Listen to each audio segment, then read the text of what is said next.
Welcome back, everyone. Today is December the 11th, 2013. My name is Frank DeMore, and I'm the author of the book, The Last Chronicles of Planet Earth. And you can download my book today for free. You're here at the End Times Research Ministry, where I connect the dots between Bible prophecy and current events. So let me go right into the news, because I'm going to be centering on the decline of America. Now, anyone who has read my book already, and anyone who has seen my live presentations, and anyone who has been at my YouTube channel, you would have known all the warnings that I've given about the decline of America and how I believe America will decline. And part of that decline has to do with the devaluing of the dollar. And we're seeing that take place now. And over the course of the years, the amount of money, purchasing power that the United States has with the dollar is shrinking. And this is one of the signs. And of course, there are many world leaders who would like to speed up this process, get rid of the dollar as the reserve currency, and get into another form of currency of which we know at the end of the day the Antichrist will control. Whatever it is, he will be controlling it. So the United States, without a doubt, is declining in power. And part of the reason why they're declining is because they turn their face against God. If God says don't burden yourselves over Jerusalem, and you have an administration trying to not only burden themselves over Jerusalem, in other words, give Jerusalem back to the PLO, who have lost it during the 1967 war, and also Barack Obama is trying to divide up the land of Israel to make a Palestinian state. And so when you do these things, you go against God. Not very good, because when you do these things, if you read Genesis chapter 12, you know that anybody who comes against Israel, curses Israel, will be cursed, and the curse has fallen on the United States, without a doubt. Now, one of the reasons why I believe that the United States has to decline is to make way for the last world empire. Now, what I'd like to do, first of all, is to show you a picture of symbolism, if you will, of a dream that Nebuchadnezzar had, the king of Babylon. This dream was given, the interpretation of the dream was given to the prophet Daniel to give to King Nebuchadnezzar. And Daniel was alive during the reign of King Nebuchadnezzar in Babylon. And you're going to see, if you don't know prophecy, you're going to see how important it is to know the history of the world empires, where they were, who defeated each other, and then obviously who will be the last world empire. And of course, it will not be the United States of America. So before I do that, let me get to the scriptures so that you'll know what God has to say about these future events, and then I'll come back to this photo and connect the dots for you. Now, Daniel, who wrote the book of Daniel, obviously, he tells us this concerning the image that I'm going to be showing, connecting the dots. It says this in Daniel chapter 2, verses 41 through 43. And whereas you saw the feet and toes, partly of potter's clay and partly of iron, the kingdom shall be divided, and yet the strength of iron shall be in it, just as you saw the iron mixed with ceramic clay. And as the toes of the feet were partly of iron and partly of clay, so the kingdom shall be partly strong and partly fragile.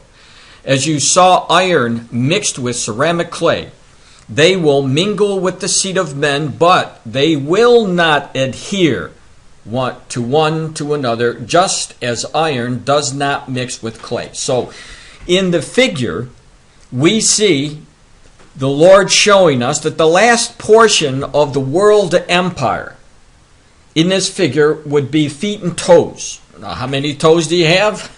You have 10 toes. How many feet? Well, obviously you have 2.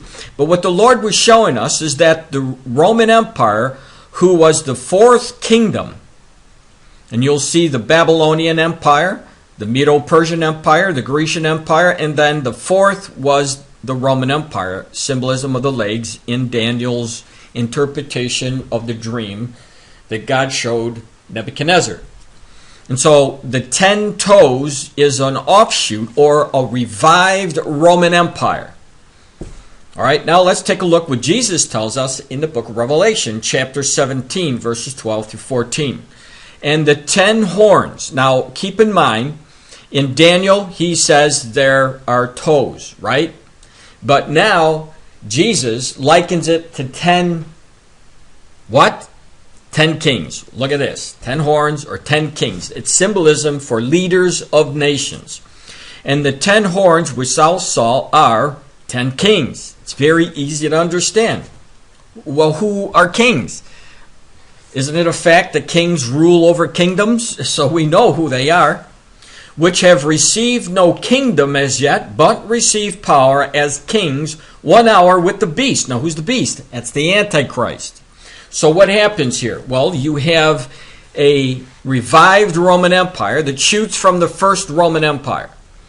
It will develop into 10 toes, an offshoot of the feet and the toes, and 10 kings, as we see in Revelation chapter 17, 10 kings or leaders of nations are going to come together. They are going to give their power and authority over to this beast or the Antichrist. All right? It says, these have one mind and shall give their power and strength unto the beast. So there's no question that these people will shoot up out of a revived Roman Empire. So the revived Roman Empire has to come. Well, obviously, it's already here. Now, what I wanted to show you, first of all, I'm going to take you to the Financial Times. Let me go over here. Keep in mind, this article came out on October 5th, 2009. Take a look at the title, Europe's Plot to Take Over the World. This has to do with the European Union. Who's the European Union? It is the same nations that used to be in the old Roman Empire. They came together to form a union. It's called the EU or the European Union. Look at this. It says, at last, Ireland has passed the Lisbon Treaty, and now the European Union can move forward with its plan of what? World domination. Because that's what they want to do. That was one of the purposes way back in the early 50s that this organization wanted to come together. And Italy was one of the first among the three to come with the idea of forming this union. And obviously now, over the years, we've seen the developments of it, and it's standing right now in their plans for world domination. Does this sound familiar? If you read Daniel chapter 2 and Daniel 7, chapter 7 there, you see the last world empire being the revived Roman Empire. Nothing has to do with America being a revived America. Obviously, that's pretty out there to say the United States is going to be reborn again as a nation again, a revived America, when it was never even a world empire a first time. Yes, America is powerful, but they never dominated the world. So how anybody could say that they're going to dominate again when they haven't even dominated the first time, it's kind of ridiculous. Now, the article goes on to say Tony Blair was going to be one of the people that they were looking at to maybe be the first president. Now, we know that since 2009, Rome, the revived Roman Empire, has already picked one leader to head up the whole entire organization or the whole union. This is the first time, by the way, in almost 2,000 years that one man has reigned over Europe. And so what does this tell us? Well, obviously what it tells us are two things. Number one, the kingdom that is going to sprout out these 10 toes, these kings, that are going to give all their power and authority over to the Antichrist, the kingdom is already here. It hasn't filtered down to the 10 kings yet. But by all accounts, when you take a look at the news and you see the trouble that EU is having, you know that there is going to be something taking place where there will be a division.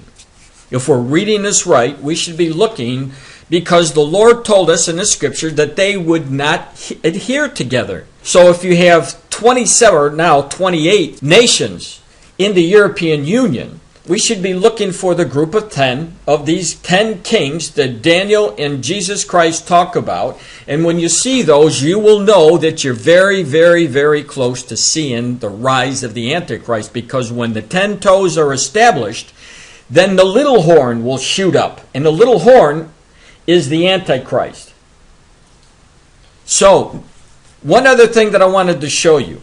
The European Union, when they were established in the year 2000, they started to print up their own money. It is called the euro.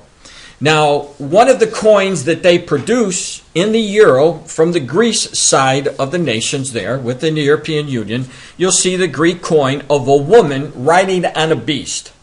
Now, I just want to let everybody know who hasn't seen this already that Jesus Christ talks about a woman riding on a beast. And the woman riding on the beast is significant because what it shows us is the woman is the false church that will be riding on the beast, who is the Antichrist. And the Antichrist will later on, when he starts reigning, he's even going to go after the woman. And what I mean by that is he's going to dissolve every religion in the world, every one of them, if they don't come and bow down to him as God. We know that because Paul told us that this man of sin is going to go into the rebuilt temple in Jerusalem. When they rebuild their temple, they're going to start up their sacrifices. The Antichrist will be going in there, and then he's going to stop the sacrifices. And at that time, he's going to tell everybody that he's God, and you're going to have to take his mark. And if you don't take it, you can't buy or sell anything. We see that in Revelation chapter 13, the warning there. Read Revelation chapter 13, verses 13 through 15. So, do you think that it's a coincidence that the revived Roman Empire, the legs of the old Roman Empire, have now shot up with the 10 toes? The European Union, here's their flag. The European Union, the same exact nations that used to be in the old Roman Empire are here again. They have now produced the coins of a woman riding a beast, and since the year 2000, they have chosen this woman riding a beast as their national symbol, and it's everywhere in Europe. It's even in the outside of their buildings. Let me show you what I mean. Now, these are different coins. This is the one that I carry with me all the time. I use it as a witnessing tool to show people, look at what Jesus Christ showed John, the youngest apostle, about the woman riding a beast. It's already here. That's how close we are. You'll see the commemorative coin in 1996. Again, the woman riding a beast. This 1992 German ECU, the European Economic Union coin. A woman riding on the beast. Look at this, all the way back to Germany, the Mark note. A woman riding on the beast. Their phone cards in Germany.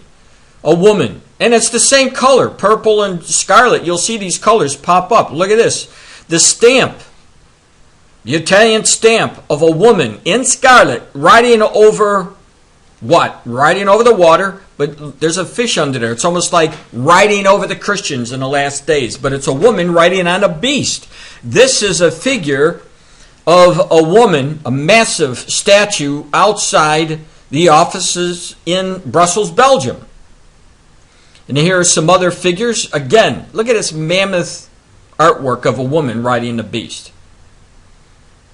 So it's all over the place. And here's one that the European Union gave to Russia. And you see here's the leg of the woman. Here's her arms outstretched riding on the beast. So the woman riding the beast, the figure that what Jesus Christ showed John, the youngest apostle, it's already here. And we're seeing articles telling us that the Roman Empire or the EU wants to dominate the world. Come on, people, wake up. If you can't see what I'm seeing and what people who read the Bible see, you're in trouble, because that means you're not on the watch. And if you're ignorant of God's word, how could you be on the watch for all these things? It's impossible to watch for things you don't even know what to look for. All right, so the next prophecy sign that I want to get into, Jesus among a lot of the signs that you're going to find in Matthew chapter 24, one of the signs that he gave to us was the sign of pestilence, this disease during the last days. And keep in mind, again, if you saw one of these prophecies isolated by itself, then we wouldn't have a case. We wouldn't have a basis of warning people that we're very, very close to the second coming. But no other generation has seen all of the signs that Christ warned happening in the same time in one generation like ours. So that's another very, very specific sign.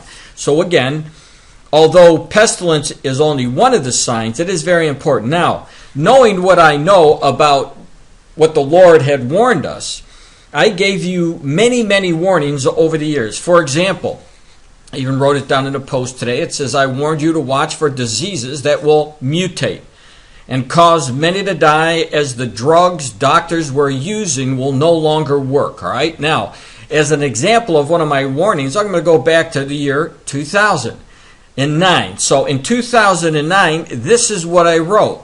It says, for those of you who already read my prophecy book, you would have read my warnings concerning waiting how new diseases will mutate. So I was talking about it back in 2009, and I knew it was going to happen. So I put the link there. You could read the whole post if you want to go and read the whole post. But if you Google my name and put down diseases mutating, you're going to see a lot of my warnings since 2009. And so I wanted to give you a prime example of what I was talking about way back then. And again, in consecutive years, about keep warning about these diseases jumping from either birds to humans and humans to animals and vice versa, but they're mutating and the drugs are no longer helping. So let's go to the news today. I'm going to click the link. We'll go right over there and take a look at this. This is yesterday's news. The new H7N9 bird flu resists drugs without losing ability to spread. The scientists have found that a mutation in a new strain of bird flu infecting people in China can render it resistant to the key first-line treatment drug without limiting its ability to spread in animals. You know, what can I say?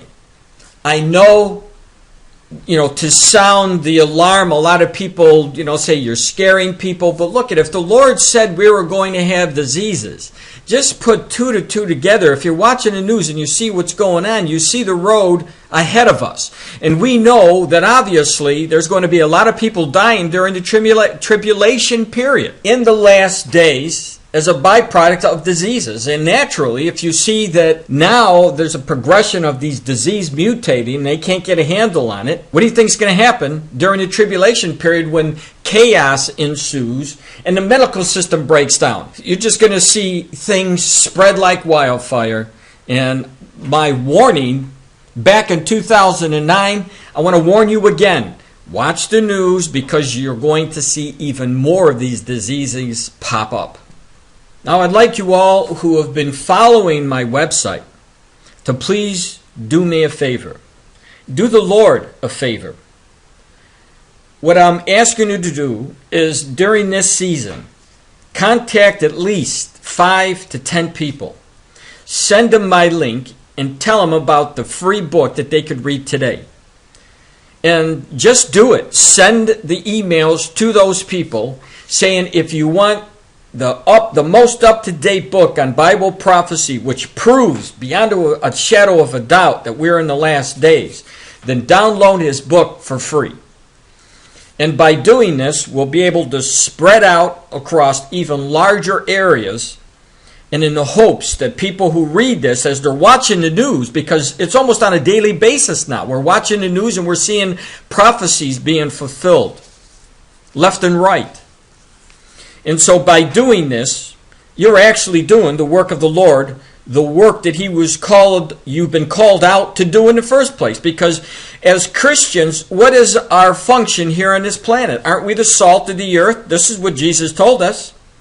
And so if you have the gospel, if you have the signs, if you have the Lord Jesus Christ living in you and you're harboring it to yourself, what good are you? We're called to share our faith with other people.